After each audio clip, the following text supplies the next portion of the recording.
podcast. In this episode, we talk to Laurie McGinley, who is host of the Curve Mindset podcast, great listen, and owner of McGinley Coaching. Enjoy.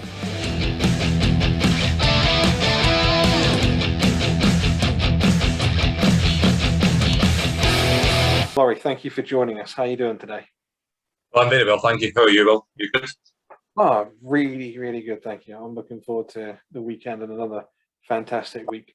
So where are you based currently? So I'm just based outside Glasgow in Coatbridge. So I just moved into a new house a couple of months ago. But yeah, I lived a long time in the east end of Glasgow, but ventured out a bit more to kind of North Lanarkshire. Not happy where I am. What are your current coaching roles? So I've got my own business. I call McGinley Coaching. I work with young children, teenagers, young adults in schools, but also I also do one-to-one work, and also I work with Albion Rovers 21s as a consultant, but also as one of the kind of head coaches, co-head coach. The other job I do is I do classes, so I work with the tiny kickers, the mini kickers, but I also work to help young children with additional support needs. So children are autistic or may have Down syndrome. We really work with them. It's great because we get to see the smile on their faces. When we do a lot of fun activities. We just did the superheroes last week. And I was playing around like Superman. Then 2 hours later, I was running around. Pressing the ball and running after the players, at 21. So yeah, having my own business is probably one of the best decisions I've ever made. So let's talk a bit about that. First of all, you've been doing the Curve Mindset podcast for a long time, haven't you? Yeah, so that's part of my business, but my McGinley Coach is the kind of main part of it. I created the Curve Mindset podcast 4 years ago with Craig Nisbet. He helps me in the he's one of the silent people and kind of helps me with the technical side of the game. I'm not very good at that, but he's taught me well. But we created something because I've seen in the gap, in the market, because everyone was doing a podcast. I thought nobody's really touching on the subject of mindset. Nobody's touching the subject of vulnerability. How can we work with the grassroots coaches? How do we develop their mindset? Can we work with the elite athletes? So we've had, people like Alistair McCon. We talked about like the 7 keys to being a great coach. We've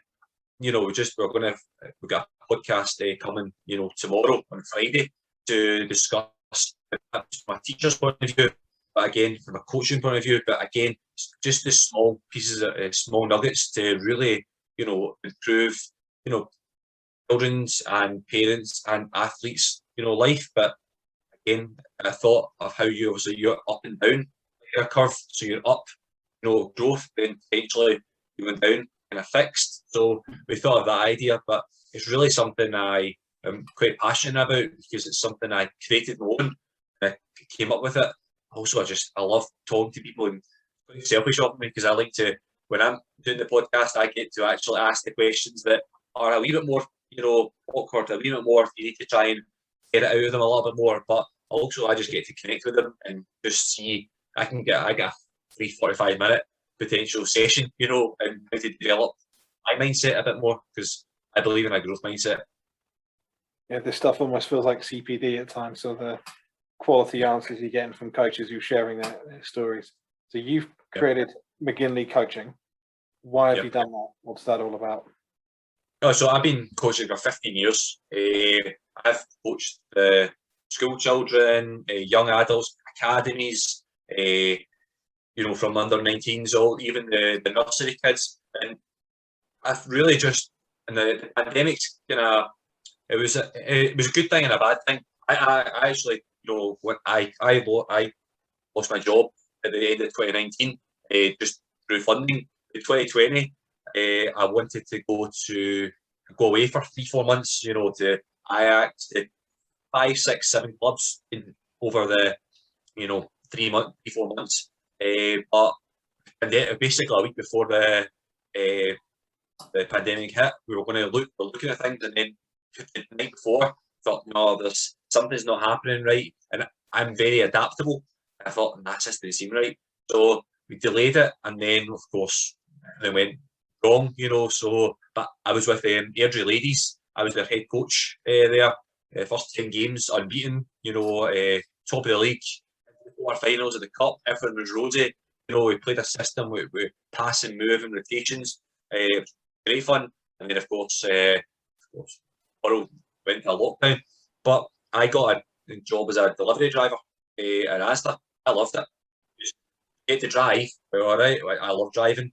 Might not be very good at it, as my wife tells me. But one thing I'm always is I listen to podcasts no matter what, and you can do you could be 8 hours, delivering. You could listen to 5 podcasts in that 8 hours.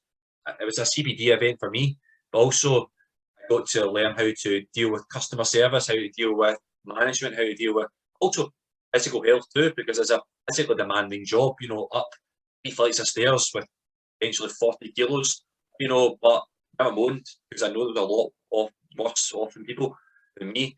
Done that for a year, and then got a couple of development roles, a foundation manager at Hull City Ladies, and then got a job at Albion Rovers Community Trust. I was there for 6 months, and then I decided I don't want to be I want to work at a club in the moment. I want to work for myself. I want to see the world. I want to go to events. I want to really explore how good can I be, and the network I've got a network very, very well, but I think it was the expression, like, if it, let's go for it, you know what I mean, because the world's not going to stop if you stop. So I just go, and I started to look at branding. I started to look at things, a couple of teasers out, to see what's going on, just a bit of interest, and I got a couple back, in January, and I thought, do you know what, let's go for it. And it's probably the best decision I've ever made, because I can go pick up the phone to a manager, I can go and pick up the phone to a development officer, I can go and meet someone for the 20th coffee of the day, probably, if I'm right. But it's about I can go pick the brains without having to annoy someone. I can go to, like, I'm going to the event, soccer science event in March. I'll be networking with that, but it's a Wednesday. But I've already got cover for that to go to the event. I don't need to worry about other things. I think it's just one of them things. I love the way coach. I love to coach. I love working with people. But sometimes you've got different types of leadership. Obviously, autocratic, bureaucratic, and I think it's the last one. I can't remember. That's very relaxed. But I love the bureaucratic. How democratic you be, because I love working with people. But see, if you get treated badly, you're going to get stung. You don't make the same mistake twice. And that's happened to me once, but it don't happen to me again. That's why I went for the decision of working my own, because I back myself 100%. I've got a support network. I think it's the expression of 5 people around you. Well, I've got probably 25 people who are giving me advice. Like, I need a hall. Can I get it? All right, what's this price? Okay, well, what if I do a session? Can you get it for free here, or a percentage? But because the services I provide are professional, I did a podcast last week, and I think the expression I put together was, if you lower your standards, that's fine. Sorry, lower your expectations, but never lower your standards. See, if you've got 5 people coming to your session, it has to be the best hour or an hour and a half they ever have. But see, if you could have 5, you could 25, you need to have the same energy to that going. And I think that's the way I believe in. I believe in a very much a bureaucratic. I love listening to people, but I make my decisions very clearly. But together, I put together a curriculum, I put together ideas over the last 15 years. I put together a document, which is more to do with the kind of football leadership side, but also style of play I play. But I can also go and be the Superman of the session. I can go and be the elephant who touches the ball, but again, it's toe taps. How can we help develop that individual confident learner? And I think that's the way I work in. So hear the ice cream man too. That's my wife's always going with him. But it's just, I think it's just one of the things. I make decisions, I calculate decisions, but I'm a risk taker. I love taking risks. I know when to walk away and when to go. And sometimes you just have to go for things a little bit more these days. So you did a podcast episode recently where you talked about 3 things you've learned from the first 4 weeks of running a business. Now, obviously, I don't want you to give all of that away because we want people to go listen to your podcast themselves. But what kind of nuggets can you share from this experience for us? But one thing is, don't be afraid to go and ask questions. Go and be vulnerable, because the one thing is, I've picked up the phone to about 20 people today, just picking ideas and that. But also, okay, well, I know that, let's say there's a grant or something I know I might get. There's no point in me spending 2 hours filling a grant form out when it doesn't apply to me. But if it applies to me to an extent, I'll fill it out. I'll make 100% sure. As I said, you have to, sometimes you're going to have sessions where you're going to have 13 people, 5 people, 20 people. But being adaptable is the biggest thing in this world. I love the experience. You need to be adaptable like a chameleon in the world we're living in the moment, because we can't have 100 people in a session. You can only have maybe 20, 30. You're going to make that session as enjoyable as you can. The other ideas I always think of is, see if you ask questions, you might not get the answer you want. You can always just look, okay, how can I make it my own to go there? I always think, see if you go to CPD events and all these, I always think you should be in the front row. All right, it's just that I was always taught that. Don't be in the back row, be in the front row. Ask a question. Even if it's a silly question, ask a question. Because the person that in that 4 weeks, I probably asked about 100 questions, probably got 95 of them, probably didn't agree with the answers, but I learned from them. You see, every event, people think if you go to the front of the queue at the front, it makes you look silly. I think there was a picture of Antonio Conte at a Marcelo Bielsa event, front row, taking notes. And see the end, if you ask a question, the person knows who you are, and then see the end, you can actually ask them more and intimate questions, like, why are you doing this and what's happening here?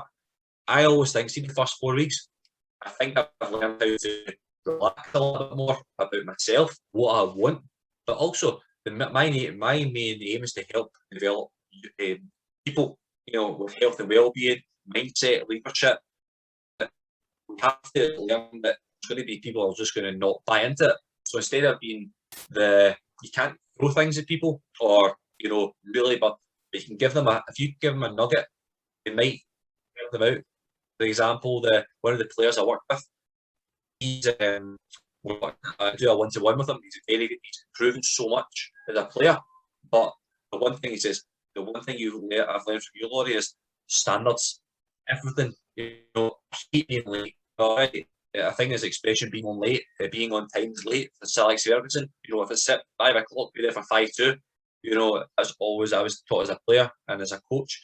But the one thing I always think of is when he said that, high standards. I want to be like you, all right? Because I'm not the person who gets up at 5 o'clock in the morning, finishes at 10 o'clock at night, 11 o'clock at night, pick up at 7, sometimes maybe 7 if I'm if I'm really, really struggling. I got about 6:30, that I know I've got a full day. But first thing I do, go for a walk. It was absolutely teeming down the rain. Like it was this morning, it was snowing this morning, teeming down the rain, snow. I'll go out, podcast on, jacket on, and that's my 45 minutes. Coffee, read The Athletic, 4 or 5 articles. That's an hour and a half of my life. Then I go, okay, to-do list. And I think it was the High Performance podcast. They talk about 3 non-negotiables. I always have. I always do my Spanish. I speak pretty much. I'm not fluent in Spanish, but I can understand very well. Go for a walk, and also I read a chapter in my book. The 3 things. The first thing I always do in the morning is I always say good morning. My wife. Don't go on my phone. It's good morning. You sleep well, okay? Then it's good. Just a personal thing, all right? But I see a lot of people just go on their phone hot at 6:30, emails, stress already. you don't need to stress. You need to do the first hour. You need to just relax a little bit, and then you put yourself up for the day. But when you're stressed, your motivation goes higher, so your workload goes lower, and therefore, oh, I've got an hour. All right. Oh, when did you get an email? Oh, yesterday. Okay, so when did you? Or for 2 weeks. Oh, I'm stressing now. You don't need to. I always think have a podcast on. I go in airplane mode for that hour, and I make sure that nobody disturbs me. And then I go into work mode. 10 hours. 10-hour days usually where I work, but then that's maybe 10 or maybe 12 or maybe 14. Just depends on how hard I need to work. But 3 things I've really learned was, ask questions. Don't lower your standards. Even if your expectations are a bit lower, and just be the best version of yourself, and never be afraid to just out your shell a bit more and actually work a wee bit harder. Because if you work hard, I always think you get somewhere. If you work too hard, you're forcing it. You know what I mean? Like, I see a lot of things, and there's a lot of good coaches out there. There's a lot of great. If you did an 18-hour day, your productivity is going to be really poor. But it's the 18 hours. Oh, I was working to 12 o'clock. Great. But what were you doing? What time did you start? I started at 5. I'm like, okay. But what have you done? Oh, I've done that. Oh, see that way? Distractions, YouTube, children, all this. The 3 most important things in my life are family, football, and my business. But again, that's the way everything's on the same level. But I always make sure that the number one person I look after is myself. Health first, so therefore I can look after my wife, so therefore I can look after my family, so therefore I can look after my business. And I think it's the expression that when you're in an aeroplane, your mask on first, so therefore help everyone. But if you don't there, you can't help everyone. Again, you can't help everyone. But if you can help a certain amount of people, then they'll help each other out. Again, so impressed with the young man who said to me, I want to be like you because standards are high, your expectations are high, your professionalism is very high. But I just give them nuggets. All right, go and read. If you got an hour on the bus, go and read an hour. And he's like, yeah. Get small things like that. There's a lot of really good stuff in there, particularly when it comes to productivity. With social media, you can feel like you're on the go all the time. And particularly, I'm sure you can relate to this as well, where you're running a business and you're doing stuff in the real world, you also have to be quite present in the virtual world. And it's hard to draw the lines and say, well, actually, I should turn this off for now, come back to it tomorrow. I don't need to do it right now. That's why things like the timer apps on your phone, really good. So only 15 minutes of Twitter, only whatever it is, whatever app it, you can time it and the phone stops working on that app. And so that's really handy, but it requires a lot of self-discipline, and you have to be very, very firm with yourself, or else you'll be working all day. Well, you're lying to yourself, pretty much, and it's before I'm accredited through North Lanarkshire, South Lanarkshire in Glasgow because that was a lot of work. The paperwork. See, the first thing I did, I knew basically I got told you need to try and get this done ASAP, but it might take about 10 weeks to get it done. Well, I done it in a day and a half. All right, but the one thing I made sure that the phone that was up. I've got an Apple Watch, but that was on mute.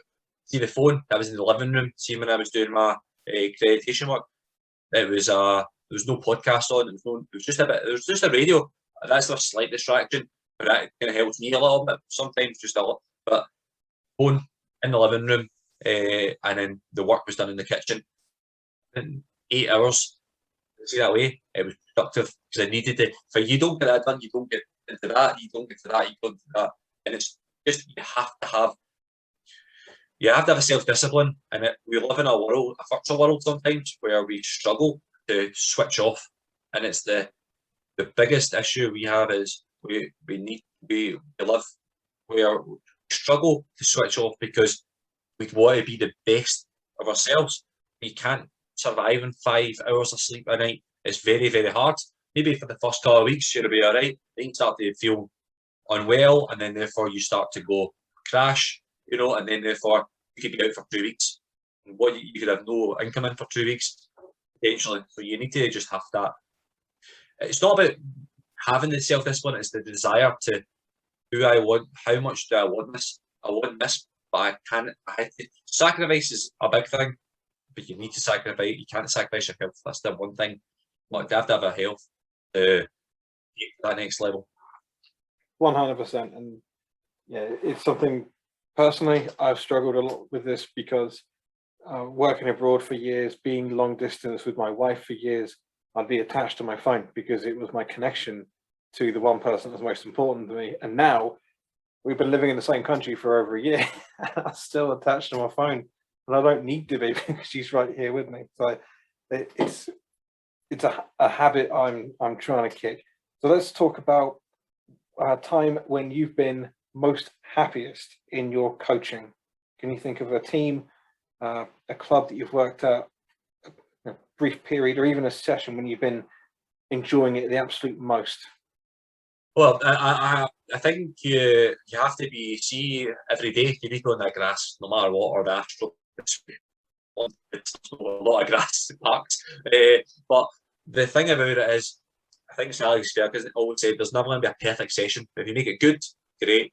I've had many sessions where I've enjoyed, the intensity, the thing. I actually like, see when it rains, I actually like it when it rains because the players, you need to have everything going.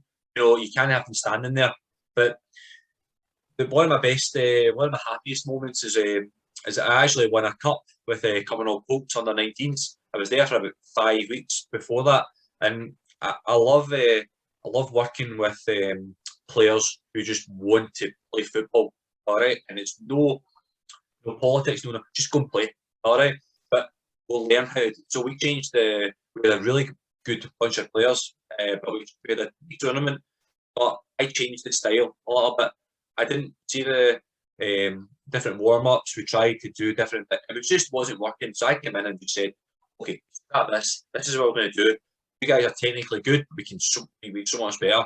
So they played in this 5-team tournament, and it was like a round robin. We won. Drew the first game, won the next 3, and drew. So we're in semi-finals, beat the team, and then we won the cup. But the one thing is the players bought into what kind of football we want. I love the way Klopp thinks, Guardiola, even Tuchel. The go and be brave with the ball. Yeah, I love the Red Bull model. You know what I mean? Take the ball, see that half turn, go. How fast can you go at that defender? How can you go and commit? And see if you commit and you go for it, you have to be 100% sure you're going to get it. If you don't, you have to. I always think, see if you go to attack. Like if it's Johan Cruyff, he always says, you need to get, the first defender is the striker, the first attacker is the goalkeeper. Pretty much. How do we? And I love playing for the back. But just see that. See if you get a passion for things, players buy into it. See if you're a good coach, you know passion. The players will buy into it to an extent, but they don't see. You need to be with them 100%. All right, that was one thing I've always believed in. Happiness. Every session I reflect on and say, what can I do better? That was one of my happiest memories there. But I love coaching. Every day is a happy memory. You know what I mean? Like, see when the sessions, I don't even see the politics of sessions and politics of it. I don't even. The players are there to go and play football. They're there to learn. They're there to educate. They're there to socialise with each other. But again, depends on what age group. But they want to win. You know, and I love I think it was the guy who's on Netflix, Jason Brown. He talked about it in one of the Last Chance U, and he talked about win. What's important now? Well, the standard of the session has to be high. The intensity has to be high. See the detail. Like how do we get the players to think 2 steps in advance? Well, it's the trigger there to go there. So the ball's coming from the midfield. Can you pass the ball in there? But when that pass is in there, can you trigger to go there to get the ball there? You have to be talking all the time. Demanding the best version of yourself. And that's one thing I'm guilty of sometimes. I demand more from myself, but sometimes you just can't give it because it's not the just sometimes the session just doesn't go to plan. The crux of a good coach is, see if it doesn't go to plan, have a plan B or plan C. Even if it doesn't go to there, have some kind of, this is maybe for the young, working with the younger ones, see if things don't go right, have something, a session up your sleeve that they like, so therefore you can learn from it. But I don't believe in having 1,000 sessions, in a back. I get about 20, 30 sessions, but I can adapt it 20, 30, 40, 50 times if I need to. Like, I believe in a rondo base positional play. Let's go, can we move, rotate, move the ball? See, after the ball was moved, where we're going, we need to, and it's a passing move. A move could be simple as a step forward or a step back. If you step the ball, but if you go back, you can go forward with the ball. You know what I mean? And that's the people think you need to go forward all the time. Well, the step can go back, but the ball goes forward. So you have to think of these things. So every session, I'm happy with, because, but personally, as a coach, I'll always, every night when I come back, go for 15 minutes before I get into the house. I record my feeling, the thoughts of the session, and then I go in and see that's parked till the morning, because I don't want to bring my football life into my personal life. I've got a professional life and a personal life. I know that my wife loves football too, so that. But we argue, because she's a Man United fan, I'm a Chelsea fan, which obviously doesn't help the relationship sometimes. But what I'm trying to say is you have to learn. There's going to be certain situations where you have to just park it, go there and deal with it tomorrow. That's why I always say the 24-hour rule is so important. See, if you win or lose, you say to the players, well done, or unlucky, cool down, and then it's 24 hours later we have a debrief. It's not half an hour debrief, it's a 5-minute debrief of what can we do, because you're already thinking, what can I do as a coach better to get the result. Again, it's just all about, can you keep the players motivated to win? And again, depends on the age. If young children, what's motivated them? The ball mastery. Get them playing. I love the Belgian way. 1v1s, 2v2s, 3v3s. It's all integrated. We want to play this. We chop and change. You have to hold your nerve. I think it's the express. I'm not an Arsenal fan, but I thought the way, see the start when we feel Arteta, 4 games and got beaten, you need to hold your nerve there. And he obviously improved. You have to have a way of thinking, a clear way. Players will buy into it. You just have to hold your nerve, tweak it, make sure, because the worst thing you can do as a coach is go against your standards, against your philosophy. Because you're under pressure. I think it was the best expression. You've been sacked. That's me. You've been as a manager. You see that every coach has been sacked somehow. So you just, how good are they? Well, they're in the next level. So there was a phrase you used, which I am going to steal, where you said, "What's important now?" I've for a while been using one of my players. I say, "Bad players live in the past." So you might say things like, "We beat them last time we played them," or it might be more short term, like, "You've just missed an open goal. You've just given the ball away and conceded." If you dwell on that, it will hold you back. And so the most important thing is to look at that. What's next? And so, yeah, I think that's a really good way of putting it. What's important now? If you want to win, you have to think about what's important now. Don't get carried away with, we're 2-0 up in the cup final. We're going to win. We're going to be heroes. We're going to celebrate. No, what's important now is you get in position at this free kick. What's important now is that you make sure the next pass goes to someone wearing the same shirt. So yeah. Thank you for that. I am stealing it. I will give you the credit if anyone asks where I heard it from, but thank you. Well, it's not for me. It's from Jason Brown. So you could see if you go to Netflix. I'm not. It's not an ad for Netflix, sorry, but I think it's just, you talked about this, getting the position. But see, it actually comes from, like, I see a warm up, all right, and I see this a lot. Like a warm up. There's two parts to this, because you talked about like the getting in position. Oh, they don't look very professional because they're just kicking a ball about and they're just. But seeing 10 minutes later, they're playing you, you're 1-0 down to the players that are not very professional. Never. You need to focus on your warm up. See that if you've got I always think I see these things too, and I see it. I'm obsessed with. I love warm ups. I love seeing ideas, so I can see you can have a chat with the players and you see it, the intensity. But I think it's the expression, Pep Guardiola says, train the way you want to play. You know what I mean? Train it.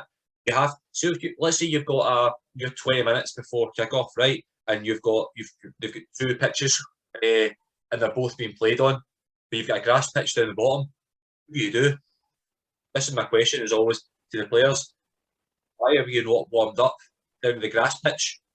Because in 10 minutes, you're going to be on that pitch. That's 10 minutes extra that you've not played on. So that's the standard. So see it's a bit drilling standards, but see it training. I don't mind a bit of banter at the start. I mean, you're there to win. You're there to do a job. You're there to learn. You're there to prove how good you are. All right, but see I go see before training, I laugh, I joke, I have a laugh. See training, I turn my hat on and I go coach mode. But I'm not a total. I think I drive the standards. They drive the intensity, and it sees it. But then I step back and let them do it, because at the end of the day, they're the ones playing. But we teach them things. We step back and let them make a mistake. Let them make the mistake, because therefore they can learn from it. But some of them struggle with that information, because they're so used to. You've got 2 sides of coaches. You've got obviously the Conte and Simeone or Parker. I love that. I love that kind of thing. Or the ones like the Ranić, very calm, relaxed. People will still buy into that, but it's what players buy into what, and it's again coach mode. But see when things go well, excellent, brilliant finish. But then when things don't go well, instead of going shouting, what can we do to improve that? Can we do there? And see that obviously your voice, your body. I've got a very positive body language all the time. Even if we're 5-0 down at half time one of the games, I said we can go and win 7-5, 6-5. Went to 5-3. I thought, when the players started, but then they started to believe it. See the standard, it dropped because they believe. I said, you need to just do your job. All right.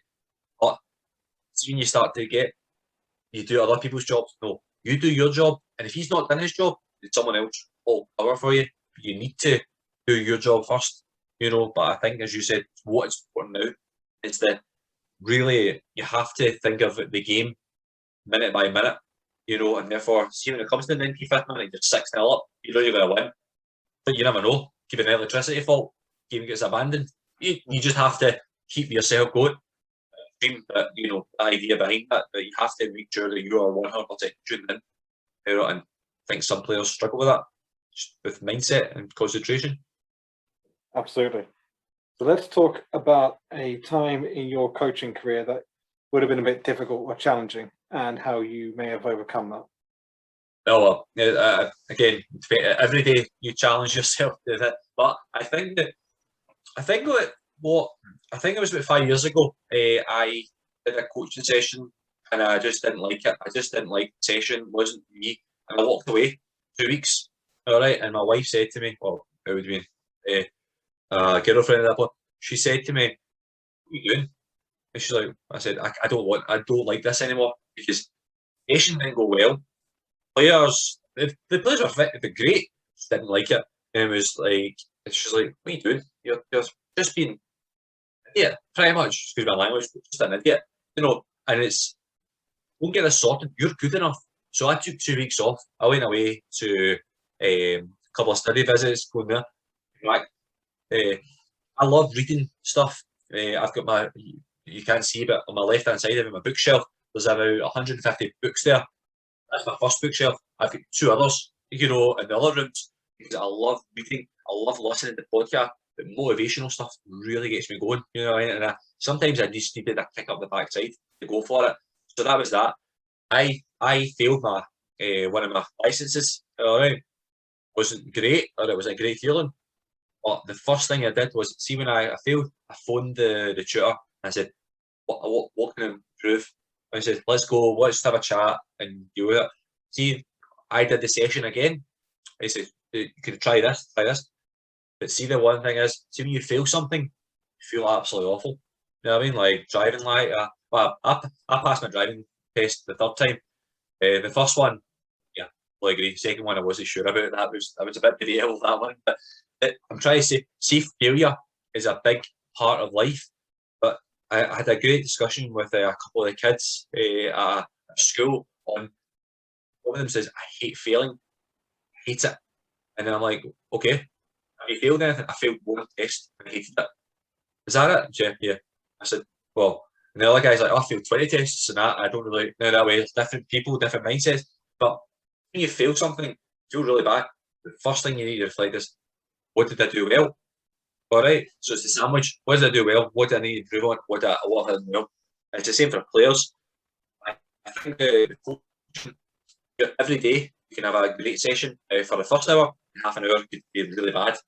But you have to make sure that the players understand that you are only human.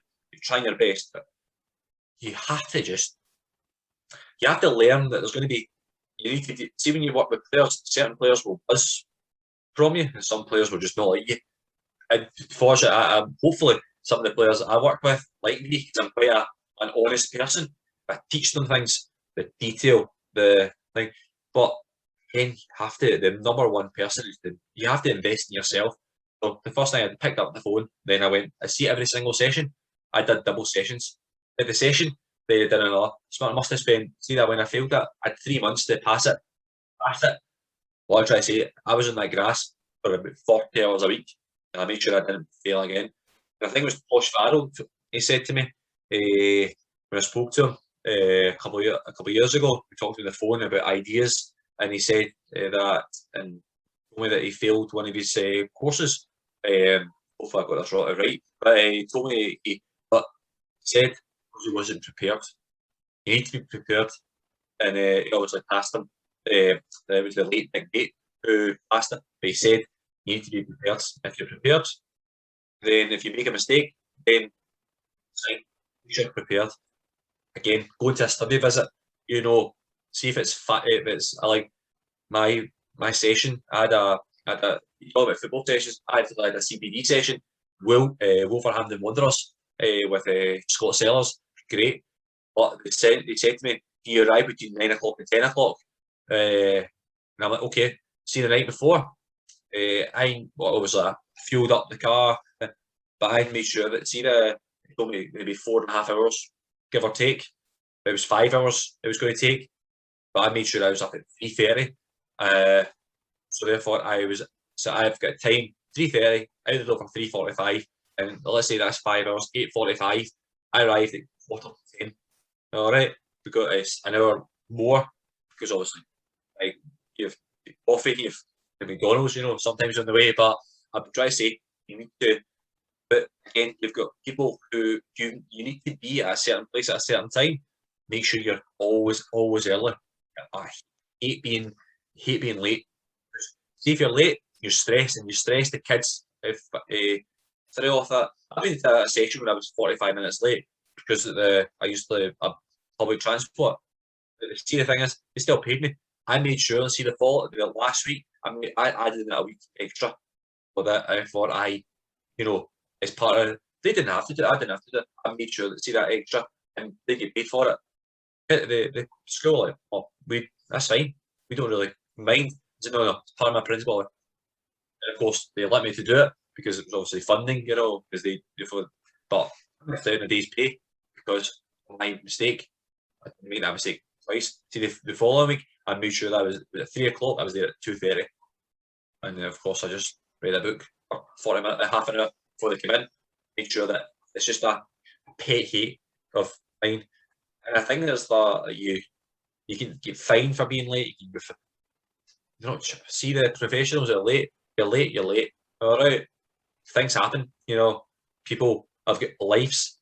If you're constantly late or there's an excuse, then I hate excuses. That's one thing I think. But again, that's just who I am. Mistakes happen to everybody, but Yep. for a few guys, it's no longer a mistake. It's a choice. If the same thing keeps happening, you've clearly not addressed what the issue is. And we had this all the time in Mexico. Kids would be late frequently. So why are you late? Traffic. Well, you know there's traffic. This city is famous for traffic. What have you done to mitigate that? Have you tried leaving half an hour early? Have you tried getting changed in the car? What can you do to try and make this no longer an issue? So you see it is a choice. Now let's talk about your time as a footballer. You have represented Scotland for the cerebral palsy national team. So Yeah. is being an international footballer as fun as it sounds? Oh, it's great fun. Oh, it's brilliant. I loved it. But just about the background about that, when I was 10 years old, I had viral encephalitis. I had meningitis of the brain.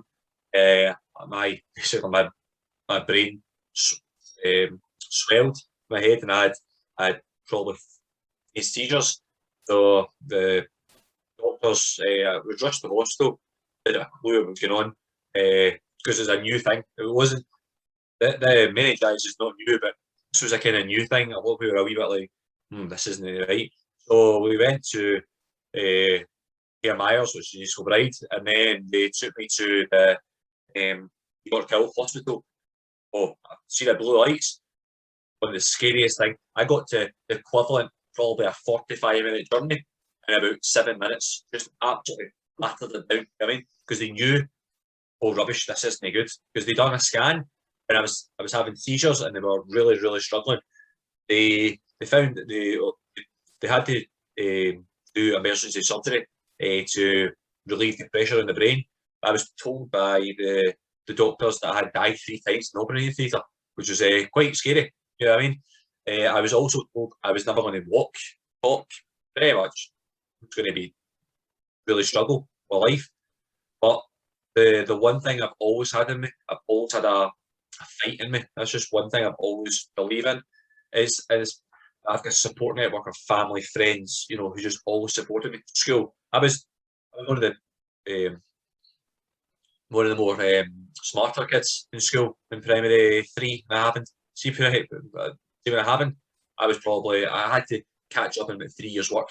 You know, but I was a lot of support.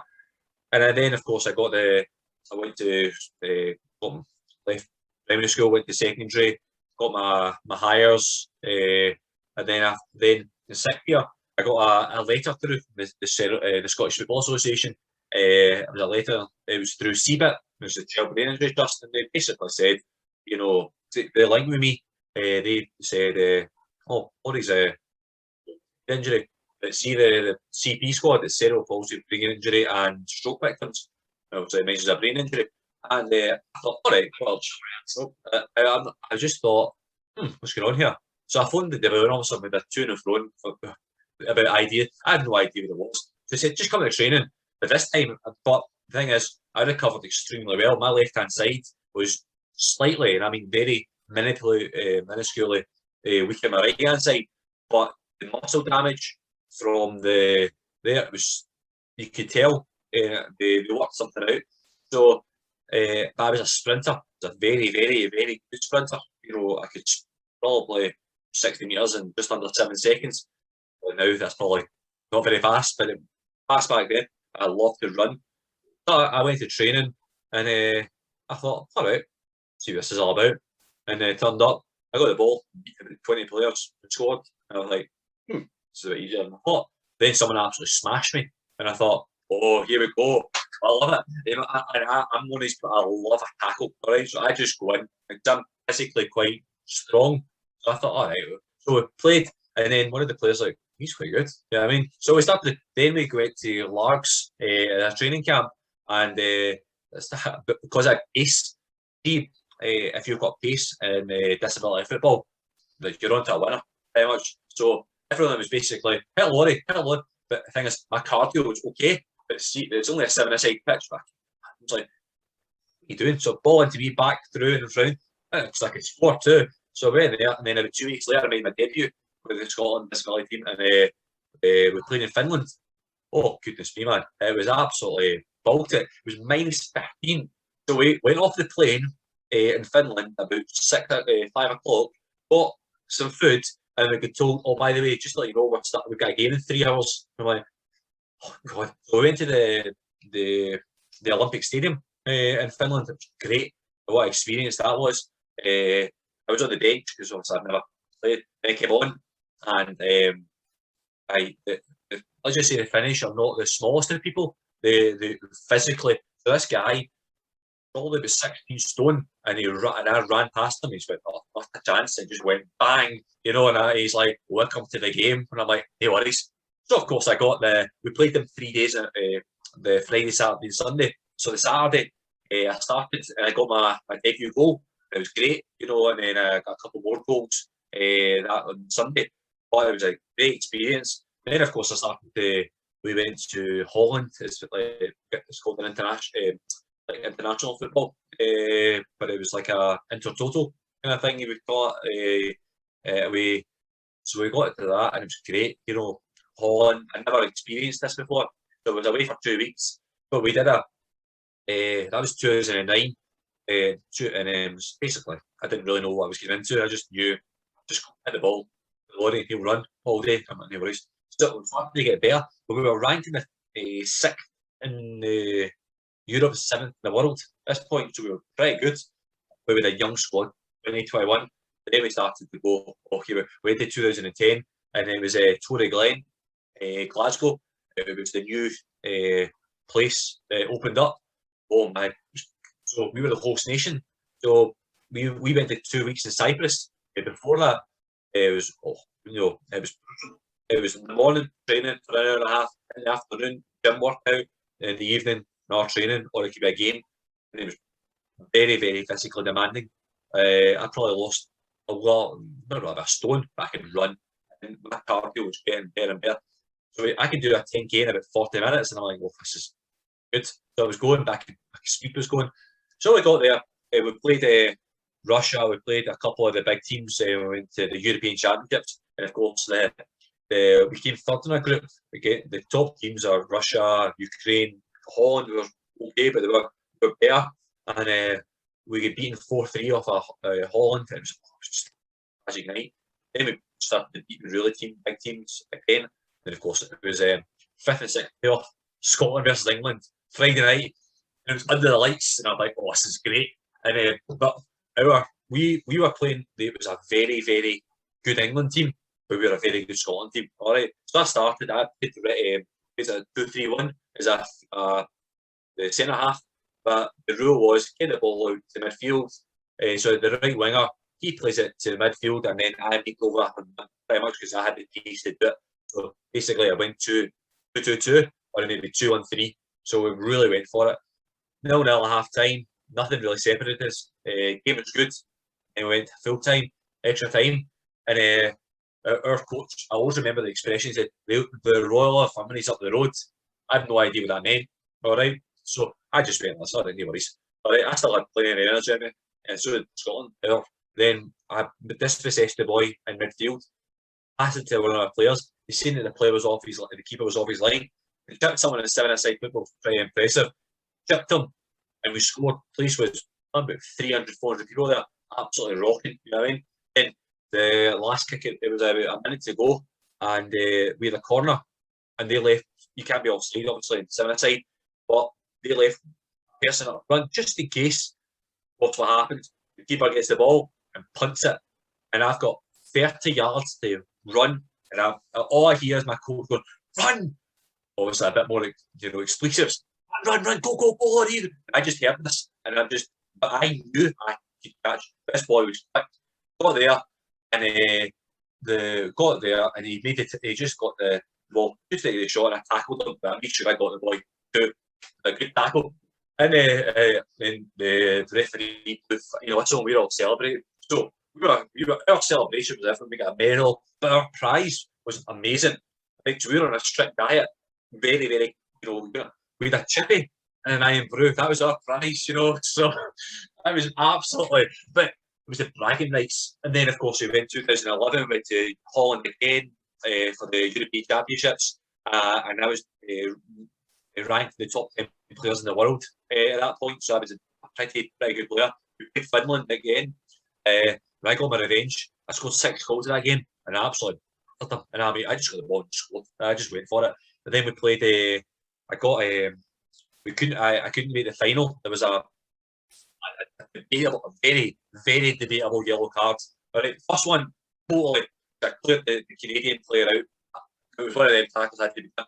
The second one, passed the ball to one of the American players, and he just kind of looked at it and stepped away from it. The referee said, "You kicked the ball away." Yellow card. Said, "Oh, you're having a laugh." So I got my own back. So when he kicked the ball to me, I stepped away, and he get booked. So he was down in the final too. That's sponsorship there, but you have to have a bit of banter there. But I was not. But got there, and then got called up to the Paralympic team in 2012. That was something else, you know. Like we went to Billigshaw and played up there. Unbelievable experience we had up there, and then we went to San Diego as a kind of warm weather training. Excellent 2 weeks and I think it was a week. It was just great fun. And then of course I got the news that I wasn't selected for the Paralympic team, but I injured my quad badly a couple of weeks before it, so I was going to be injured anyway, so I wasn't going to be making it. And then of course, fast forward, Paris with the 2013 went to Portugal, I think it was, and that was a great experience too. But we were really, I was on the bench in the first game, and then I came onto the second half and slightly changed the game. I just love running with the ball. I just love beating. There's 1v1s. I just got the ball and just started. Because I'm physically stronger than a lot of them, I could just go. And that the classifications of my classified 8, which is the least disabled category. But when I ran and I tired, when I played, my left hand side seized up, so it could look like I had a bit of a limp. Right, which is quite fascinating because it's physio. I found that. Got there, and then we played Portugal. I think we beat them quite heavily, and then of course Scotland beat England again. Couldn't write this, all right. And of course, the one day that it rains, and absolutely torrential rain, we were absolutely. So we went to one venue, and the goalmouths were a wee bit dodgy. But we could still play it. Went to another venue, nothing. Third venue, nothing. The problem is you had the full day of 10v9, 7v6, 5v4. You know, you get the idea.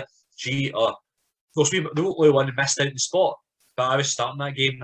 We were good, and then of course, I decided that I wanted to be a coach, you know, and do a lot of more. So I still played at a good level, and I decided it wasn't for me. It was just the fact that I wanted to pursue a coaching career, and I still keep in touch with a few of the boys now. Still keep in touch with the head coach, who's an American. He's an American head coach now. But we have ideas.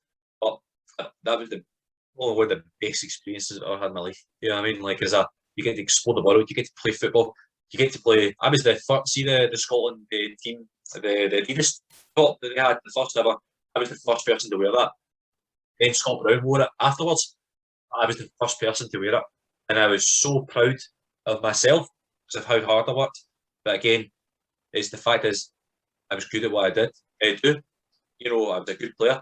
I always believed that you can see if you have got a fail or if you got an issue, you can always overcome things. You need to adapt, and I think that's the way I adapt. Because that's the fight I have in me.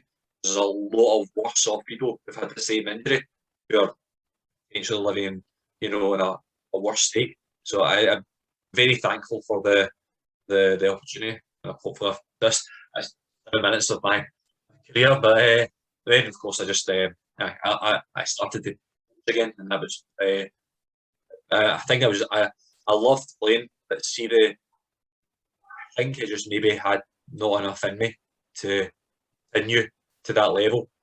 I wanted to coach, and then you had to be in the gym constantly playing. It was just great, but see, time's the biggest thing.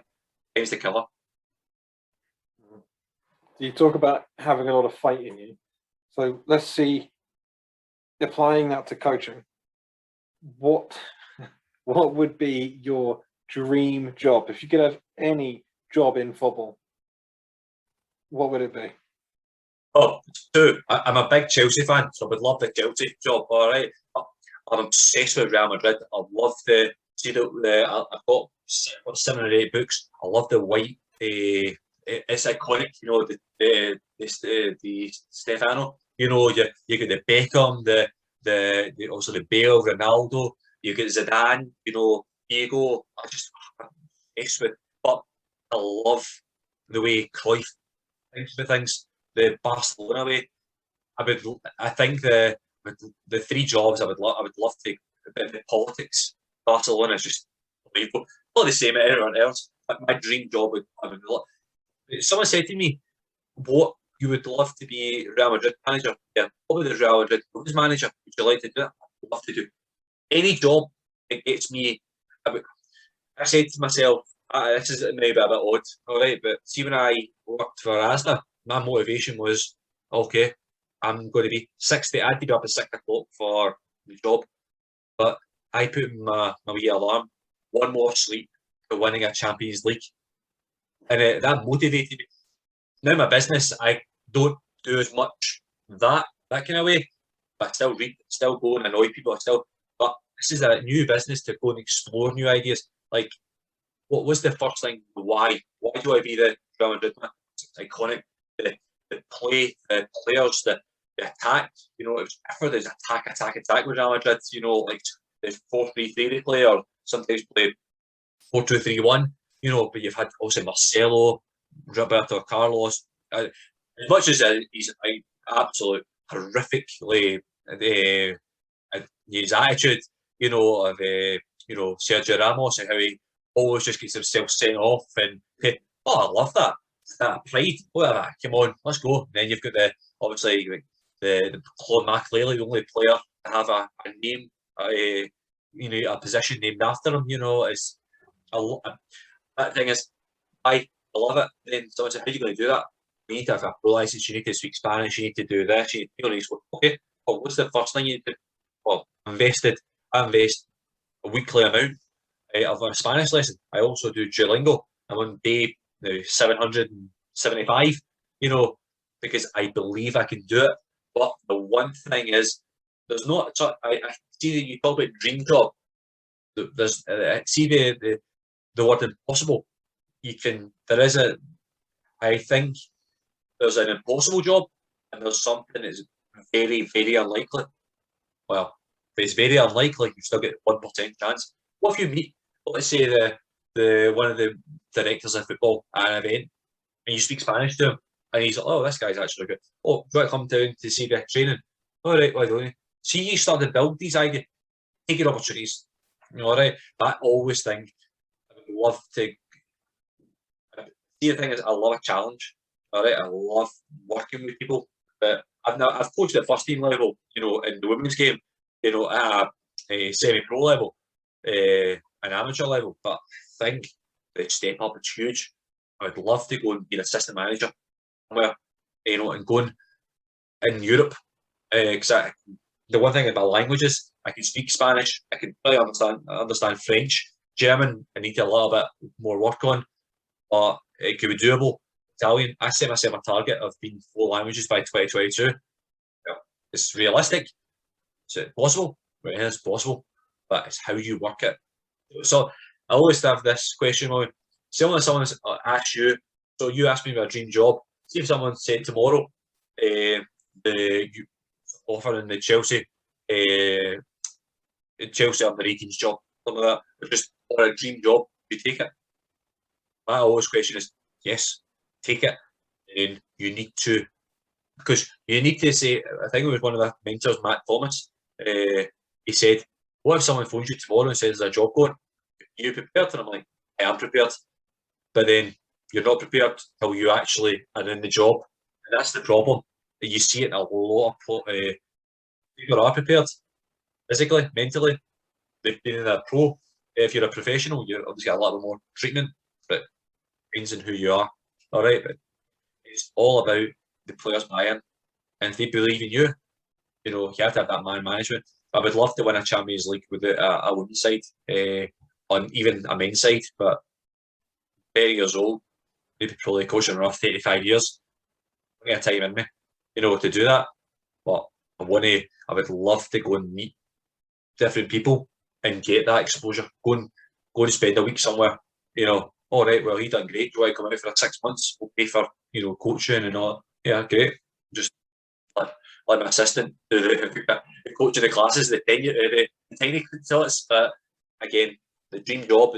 There's no such thing as a dream job. I think it's more what can you do to get yourself into the shop window? What can you get yourself? How can you get yourself in there? That's why I love podcasts. I love webinars. I love Zoom calls. So I can go and annoy people. All right, do you know that person? Aye, good. All right, what's he like? He's a nice guy. Quite intense. I love it. All right, what's he got? Oh, he's got a 75-page document on style of play, rondos, positional play, set pieces. How does he work? Well, he works at a very high level, professionally, standard. He might not go to break yet. So again, I love Spanish football. I love the English football too, but I think the Spanish football is technically the best. One of the technical part of it, and I'm a very technical coach. I love combination work, movement, like the way Celtic play. Very much, combinations, rotate. It's came from a European kind of style. It was the attack, which is great. I love the way Ange Postecoglou thinks. But again, his style is press, rotate, win the ball. Simple as that. Score and be ruthless. We're not ruthless in this country. If it's 1-0, go and win 10-0. Don't care. You're not going to hurt the person's feelings. You know what I mean? It sounds terrible, but that's the way life is. You need to be ruthless, and I think Manchester City play the most ruthless football. Them and Liverpool. Speaking of dream jobs, then I remember when I first started, a lot of people going to work in the US was a big deal, huge draw, going over the country, working full time. So, must have been a decade ago. Correct me if I'm wrong. You worked for UK International and AYSO. What did you learn from the experience of working in the US? Well, the first thing just see me you get off the plane, make sure you get the right bag, because I didn't get the right bag, so that was a good start. All right. I joke a lot, but I'm also very serious at the job. But I learned that.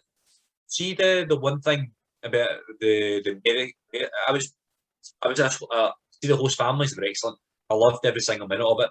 From when I had to go and collect something, to help bring the dog back, which just ran 20 miles down the road, and it's great. I got to my first host family, and the mum took me to the mum and the son took me to LA Galaxy versus Portland Timbers. Wow. To see that American anthem. Oh my god, I had goosebumps. This is amazing. I mean, I was in. Then Portland, you had. We went to San Diego. We went to San Francisco. But I think the way you need to learn is because you are working with a variety of different people. I think you need to learn. There's a curriculum. There's your way curriculum. You're going to have people you don't like, and there's people you like. But you have to be professional no matter what. I was in a camp with two other coaches, a place called Yakima in Washington. It was 90 degrees. It was unbelievably hot. I took the tiny kickers. I just didn't laugh. You know what I mean? Because see that way, you want to have the older one sometimes. You didn't really get a choice. You just get told this is what it is. Yeah, I just see the children. They get a smell at the end of the day. Yeah, brilliant. That's my job done. But the biggest thing was, I think, see if you ask for something, you get it, and you get it in abundance, and it's a great feeling. See if I asked, let's go for pizza. Okay, I'll cover it, and it's that. But see here, it's a bit more. It's a bit of a. How do I say it? It's a bit more. There's a bit more relaxed over there. Things you're chilled out a bit more. See when you wanted to. Like I done the technical training, it was called the AYSO. It was 8 weeks in San Francisco. First week I was in a host family. It was great. The second week I had to move out because there was one of the family members came back early. I had to go and move across the road, down the road. I had no idea who this person was.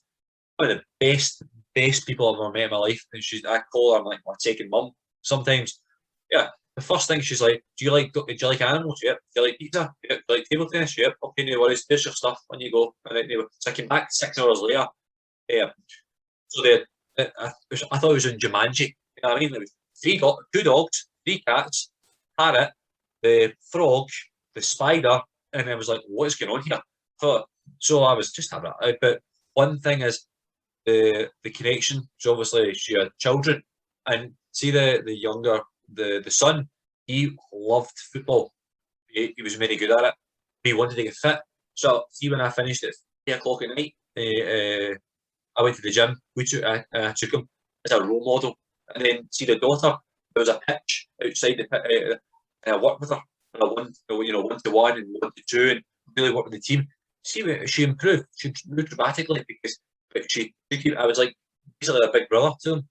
But the one thing is, I always see when it comes to leadership. See, you talk about the Mexico thing about people being late. Traffic. Seattle was one of the worst for that too. But they said you can't use traffic as an excuse. I'm sorry. I was 20 minutes late because the person broke down on I think it's the M5 or something, one of the biggest motorway. And I'm like, I can't help it. I mean, it just happens. And I get berated. And I mean, this guy was 2 years older than me, absolutely destroyed me in front of about 40 people. I just let it go. I don't know what it's calling me. You can shout as much as you want. It's not going to make it fight me. All right. Then he starts phoning me. Why are you? What used to be used to that? I was just having the phone up. And then the next leader, one of the guys was 5 minutes late.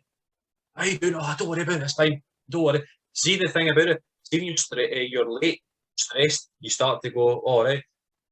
Really, you need to, and it doesn't matter if it's America or the UK, you have to have a sympathy sometimes. And see if you're just genuinely angry all the time or you're really struggling, just tell them to go away. And I mean, in a nice way. Some people do, or just the way, take yourself. But America was one of the best experiences. I loved working with different people, working in working in the state. I just think it was just an experience of a lifetime. 3 months of just fun. Sometimes it's great. It was I think it was one of the. You need to explore. My suggestion is always go and explore new places. But if you're happy where you are, go on a holiday for a week. I mean, or 10 days and see what it's like, and they can work there potentially. Like set up a couple of chats with people. You know what I mean?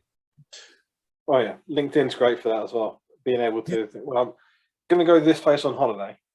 Can I sneak off one afternoon and go explore a football? Who do I know? Right, just make sure you get a debit card that works. All right, and there's a bit of wee bit of money. You know what I mean? And then you say to your wife, well, there's a really nice shopping centre in there. You just go in there. It'll be a couple of hours. All right, and you get a text saying you went over your account. You're like, oh, it's a disaster. You know what I mean? Like, not done that, but just a heads up. Always make sure you've got enough money there. It's just it doesn't matter wife, but make sure you always just make sure there's an incentive for them. You know what I mean? Can I say, oh, by the way, I'm going to sneak off for an hour? All right, why? Oh, I think I've got a job offer. All right, no worries. Oh, 6 months later, I'll see that job offer. I don't remember that. I'm like, aye, she maxed out my credit card. That's probably why of it. And last one, because I know we could go on for hours, and I'm really, really enjoying all the stories that you're telling and the great information you're giving. So you've done some working in primary schools, right? What would you change about the way school sport is done in this country?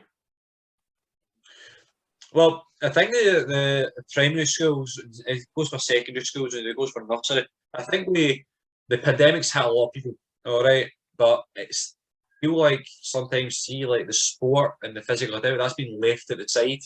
But it doesn't matter if it's football or badminton or even lacrosse, like it's see the number. I just have fun. I mean, the one thing you need to is have fun, but it's every child is we live in a pandemic world in the moment, but we live in a there's obesity problems, we've got mental health problems, physical problems, but I think sport is the answer to a lot of questions. But sport doesn't mean football, doesn't mean that it can be as simple as a walk.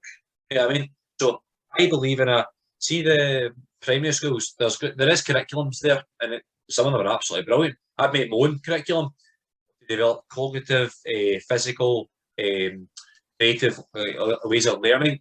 But the one thing is, see the kids, you just need to actually smile and actually, you know what? See if I fell, right, in front of 100 kids, all right, and it was Friday, and I couldn't stop laughing at myself because that's who I am.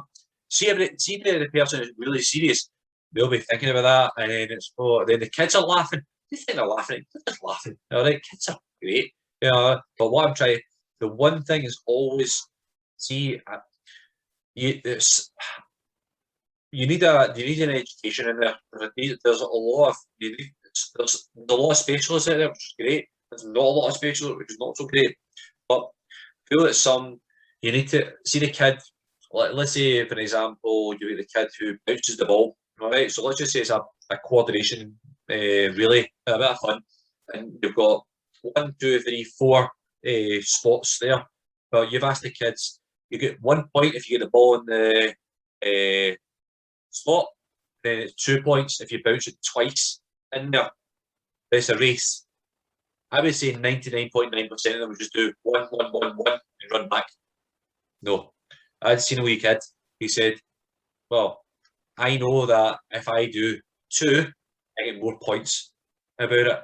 And I just thought, incredible how we don't see children, push them, not push them that, but push them and help them, all right, to really work with them. You know what I mean? Kids are incredible. We need to learn how to develop them, but develop their needs, not our needs, their needs. How do you develop that wee kid who might struggle with the running? Okay, but can they bounce a ball? Can they do this? Because it's a coordination in the day, ability, agility, balance, but CBC. But the one thing is we need to learn, it's all about self-confidence, and a lot of children don't have the self-confidence because there's obviously external factors and internal factors, but also social exclusions.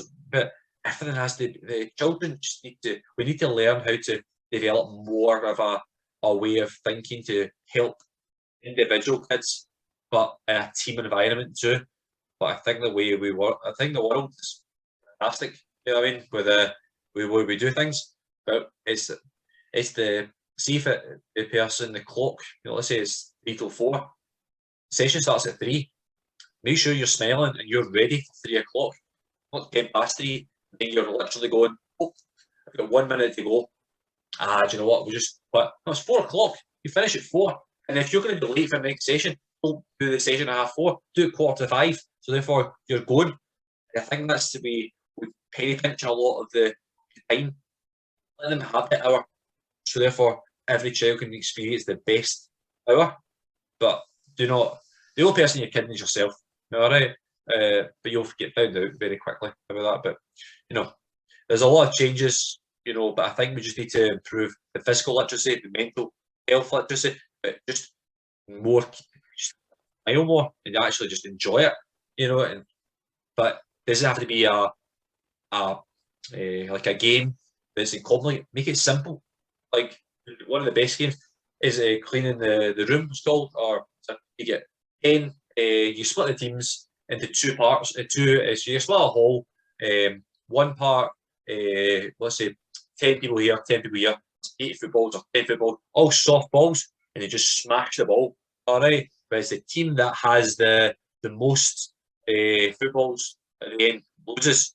It's all about kicking the ball. So there's not even you get 45 seconds. Kids could do that all day. You know what I mean? Or the ones where you have to, you could do it with bibs, which I'm actually going to do that next week with the kids. I'm going to just say, I'm going to chuck 100, I'm going to chuck the bibs there. The team that has the least amount of bibs wins. You know what I mean? Because it's about working, it's speed work. But how much more fun is that than when you probably see it, 20 kids standing in a queue, pass, lay off, shoot. Well, you could adapt that. Why don't you, if you've got 2 goalkeepers there, you've got half a pitch, you get 2 goalies up there, and then you could play a game, or even simple, you get 20, you get 10 there, you get 3v3, 3-3-3, and therefore you've got shoot, shoot, that kind of thing, and therefore then you can do 1v1s. It's all pretty simple. or even if you only got one goalie, you can split it into 4 groups of 4, or so 4 groups of or the idea behind it, instead of going one huge group, because that person, Jimmy at the back, he's not going to get a touch of the ball for another 4 minutes. So you have to really focus on what's the best for the kids. This best of the coaches have got a lot of egos. There's a lot of ego. I've got an ego, all right, I'm not going to lie, but quite a big one. I know you control it, all right, but the one thing is, number one person, as you said, changing. You need to change the style, the way the coach thinks, to help the child develop their thinking instead. Brilliant stuff. Thank you very, very much for coming on. It's been brilliant to talk to you in person after following you online for years and seeing all the great stuff you put out there. Thank you for your time. It's been thoroughly enjoyable, and I'm sure that everyone listening to it is going to take a lot away from this. Oh, thanks again for having me.